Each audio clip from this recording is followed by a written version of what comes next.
Di dalam rumah tua di Kampung Merapi, Fak-Fak, Provinsi Papua Barat ini, terdapat sejumlah penganut dari agama berbeda yang saling toleransi.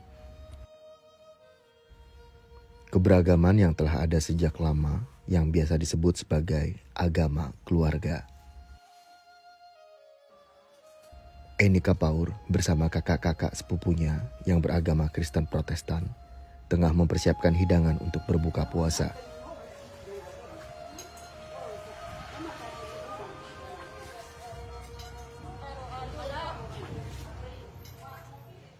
Telah menjadi tradisi pada awal 3 hari puasa Ramadan, seluruh keluarga Eni berkumpul, menemani dan membantu saat berbuka puasa.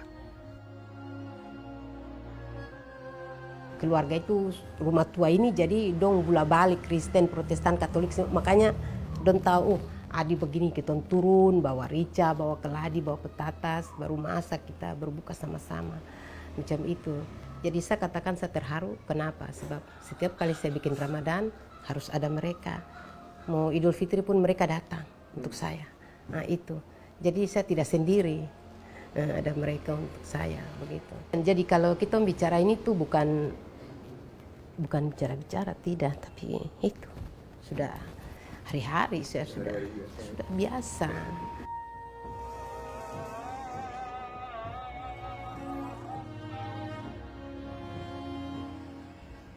Bagi masyarakat Fak-Fak, toleransi beragama bukanlah sesuatu yang istimewa.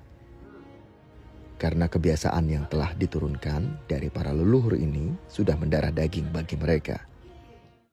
Hal ini bukan hal baru. Saya rasa orang Fak-Fak semua dorang itu mendarah daging ini. Islam di Fak-Fak masuk pertama kali pada abad ke-16 melalui perkawinan dan perdagangan. Kesultanan Ternate dan Tidore yang secara geografis dekat dengan Fak-Fak memengaruhi persebaran Islam, khususnya di wilayah pesisir Fak-Fak. Ketika Protestan dan Katolik datang pada penghujung abad ke-19, pertemuan antar agama ini berlangsung dengan damai. Toleransi dan keterbukaan masyarakat Fak-Fak ini bukanlah berasal dari agama yang masuk ke Fak-Fak. Namun, hal ini dilandasi oleh sumpah para leluhur untuk mengakhiri perang antar suku setelah ratusan tahun saling bertikai. Mereka bersumpah untuk hidup damai dalam semboyan Idu-Idu Maninina, yang artinya kami ingin damai, damai, damai. Mereka ingin hidup dengan hidup damai. Jadi sejarah panjang itu telah mengajarkan kepada mereka tidak guna kalau kita sering hidup dalam kekerasan, hidup dalam kecurigaan, hidup dalam perang, hidup dalam spirit saling menaklukkan. Maka muncullah yang disebut dengan cita-cita abadi orang Fak-Fak, itu bahasanya begini, Idu-Idu Maninina. Masyarakat Fak-Fak memahami hidup mereka seperti satu keluarga yang hidup dalam satu rumah. Maka mereka menyebut itu sebagai agama keluarga. Peristiwa berabad-abad lampau itu sudah membentuk karakter masyarakat Fak-Fak kini. Ceritanya diwariskan lewat tutur para orang tua kepada anaknya. Satu tungku tiga batu adalah filosofi baru yang lahir dari pemerintahan Kabupaten Fak-Fak pada 2 dekade lalu yang kini menjadi identitas Kabupaten Fak-Fak. Arti simbol ini diambil dari sejarah masyarakat Fak-Fak yang dahulu memasak menggunakan tungku yang ditopang 3 batu. Satu tungku 3 batu dicetuskan untuk menjaga tradisi agama keluarga, yaitu Islam, Kristen Protestan, dan Kristen Katolik.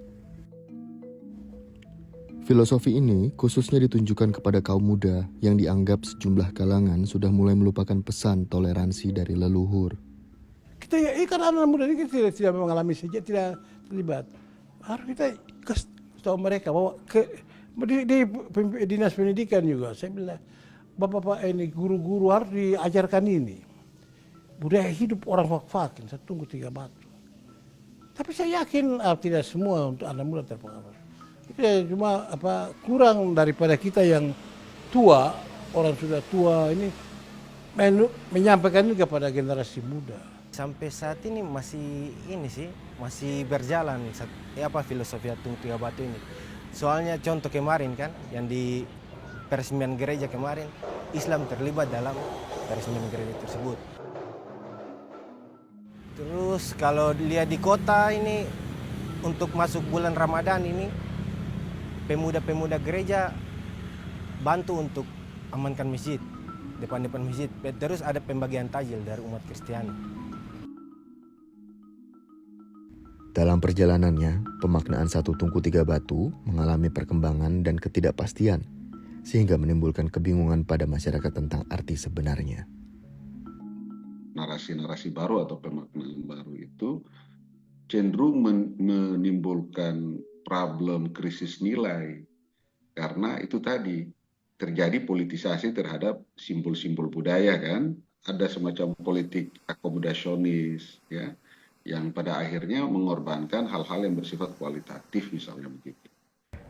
Itu kembali ke kita pribadi orang per orang. Bagaimana untuk memaknai Satu Tungku Tiga Batu itu dan menerjemahkan. Dan saya yakin bahwa apa yang telah diterjemahkan di Fak-Fak ini, saya pikir memang itu keliru. Di adat itu kan bicara lain. Pemerintah mereka sudah acak-acak seperti harusnya apa, misalnya bupati itu Kristen, terus ketua DPR itu Islam, misalnya ya. Padahal itu salah. Menurut filosofi kita sama, mau Islam semua juga, kita Kristen yang ada di situ. Mau Kristen semua, Islam ada di situ, kan begitu. Siti merupakan kalangan muda yang merasa bahwa filosofi buatan pemerintah terdahulu itu tidak mencerminkan definisi agama keluarga yang sesungguhnya. Karena rawan dimanfaatkan dalam politik birokrasi dan politik praktis. Kita bicara toleransi di mulut, tapi tindakan kita nggak toleransi. Itu. Bukti tindakan kita nggak toleransi tadi, ada perbedaan pada saat pemilihan bupati dan wakil bupati harus beda agama gitu. Yang satu kalau muslim, yang satu harus non muslim. Itu bagi saya nggak toleransi. Nah, nilai toleransinya bagi saya udah hilang dong. Kalau ketika orang bicara toleransi nggak ada perbedaan agama. Tapi hari ini dengan filosofi Satu Tungku Tiga Batu, kita mulai ada kotak-kotak dari sisi agama, bukan dari sisi yang lain. Padahal leluhur kita tidak mengajarkan kita soal itu. Siti dan kalangan muda lainnya berharap adanya ruang berdiskusi yang nantinya bisa menjembatani antara generasi tua dan anak muda. Agama keluarga yang kini terbungkus oleh filosofi Satu Tungku Tiga Batu dan sempat mengalami pergeseran arti, tak akan bisa mengubah nilai yang telah lama ada pada masyarakat Fak-Fak, yang telah mendarah daging untuk selalu mengutamakan perdamaian dan persaudaraan sebagaimana yang telah diwariskan oleh para leluhur pada mereka.